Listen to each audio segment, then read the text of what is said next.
Live from Fargo and serving you on TV, online, and on the go. This is Valley News Live at 5:30. A lot of rain moved through earlier today. We saw it again a short time ago. Heavy for some of us. It's turning stormy for some folks out there. Let's go right away to Nathan with your no-wait weather. Yeah, Andrea, we've been watching that radar carefully all day and seeing those scattered showers, hit or miss, splash and dash. These are showers where your neighbor may get a rain shower, but you may not. Still plenty of darkness on that Valley sky cam. Looking toward Moorhead at this hour, some rain shafts out there, but some areas do see some sun between any of those scattered showers and storms this evening. Looking at that radar, we do have some lightning on there, so we hear a couple of rumbles of thunder when these are moving through.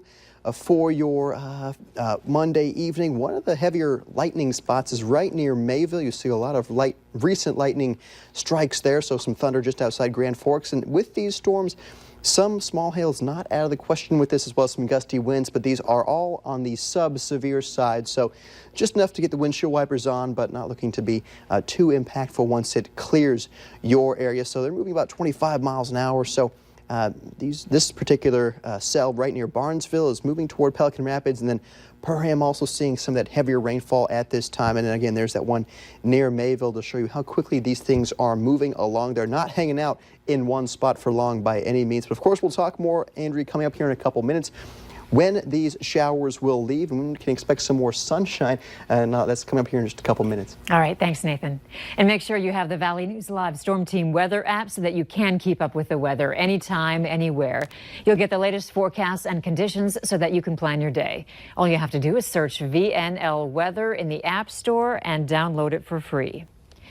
At this hour, West Fargo police are still trying to find the man they say robbed a Casey's gas station at gunpoint this morning. Here are the pictures of the man who police believe did it. He is described as a darker-skinned man, about 5'6", and under the age of 25. Police say he left on foot, heading west after demanding money at the Casey's gas station off of Cheyenne Street in West Fargo.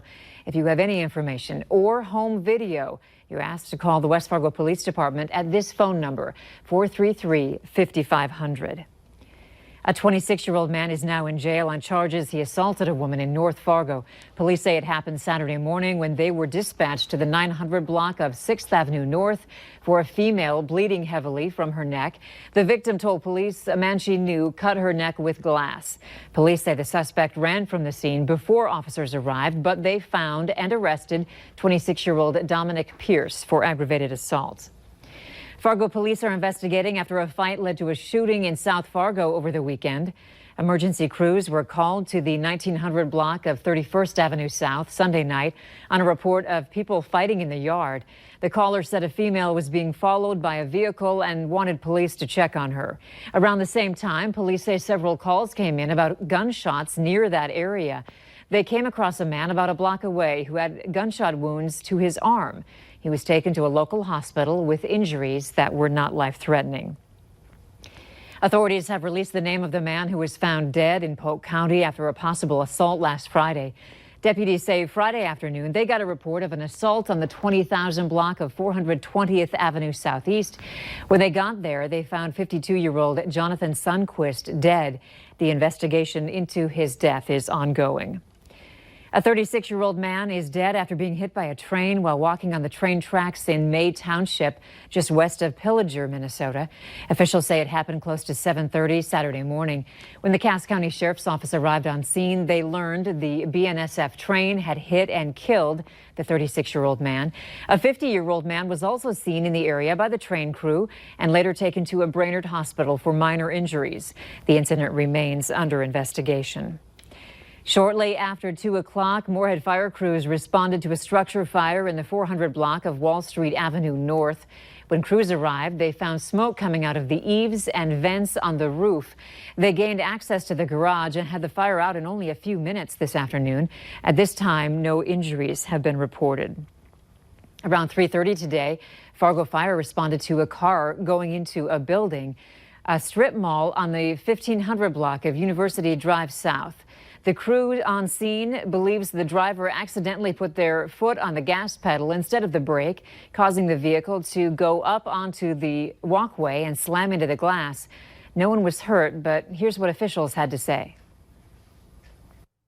Surprisingly, it happens more than you think. You know, if you're just driving or you're parked or you're pulling up, you're going to step on the brake and you accidentally hit the gas pedal. In this instance, luckily, it was just glass, just repairable glass. I don't think the structure's not damaged at all.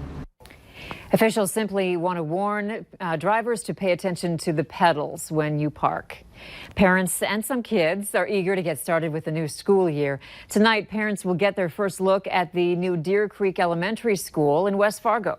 Valley News Team's Katie Opperly is live there with more on this story. Katie?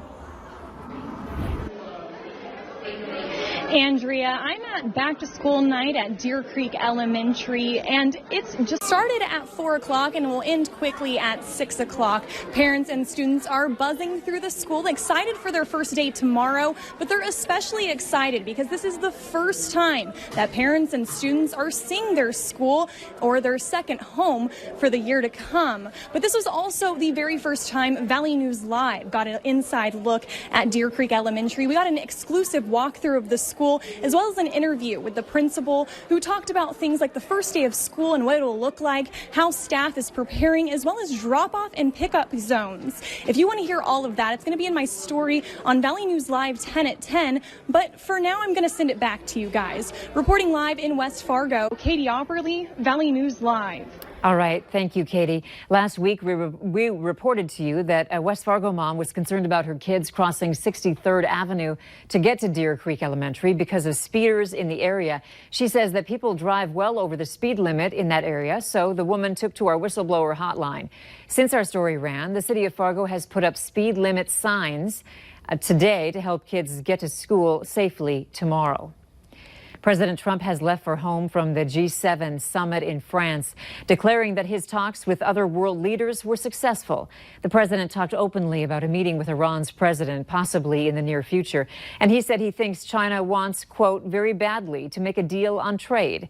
NBC's Bill Neely reports from France. Well, the G7 summit here in France has now ended, with President Trump declaring it truly successful, a summit, he said, of great unity. We would have stayed for another hour. Nobody wanted to leave. And it resulted in an olive branch to China and a door being opened to Iran.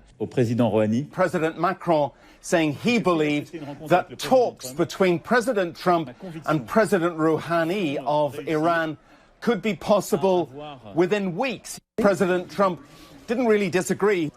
If the circumstances were correct or the right, I would certainly agree to that. I have good feelings about Iran. But he said the key thing is Iran mustn't have nuclear weapons or ballistic missiles that could unsettle the region or the world. Otherwise, there was an olive branch to China on the trade war.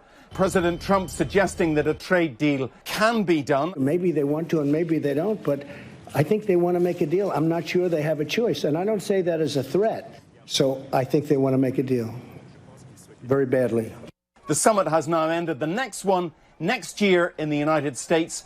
President Trump, the host, and he's suggesting that his golf club in Miami would be a good place to hold it. Bill Neely, NBC News, Biarritz. Officials say President Trump is excited for the consideration of hosting next year's G7 summit at his golf course in Florida. Governor Tim Walz in Minnesota has ordered state agencies to be prepared to legalize recreational marijuana next year if the legislature approves a bill. House Majority Leader Ryan Winkler says he plans to sponsor a legalization bill next year. Senate Majority Leader Paul Gazelka says he'll block the bill in the Republican-controlled chamber. Minnesota's Senate rejected a bill last session that would have decriminalized recreational marijuana in 2022. 11 states and the District of Columbia have already permitted recreational marijuana for adult use. It was a busy weekend for troopers with the North Dakota Highway Patrol, who conducted weekend-long sobriety efforts in Grand Forks. Troopers held checkpoints in the 1900 block of North Washington Street on Saturday. Troopers made 3 arrests for DUI, issued several citations for drugs, and 1 for open container overall for the whole weekend. There was also 1 arrest based on a warrant.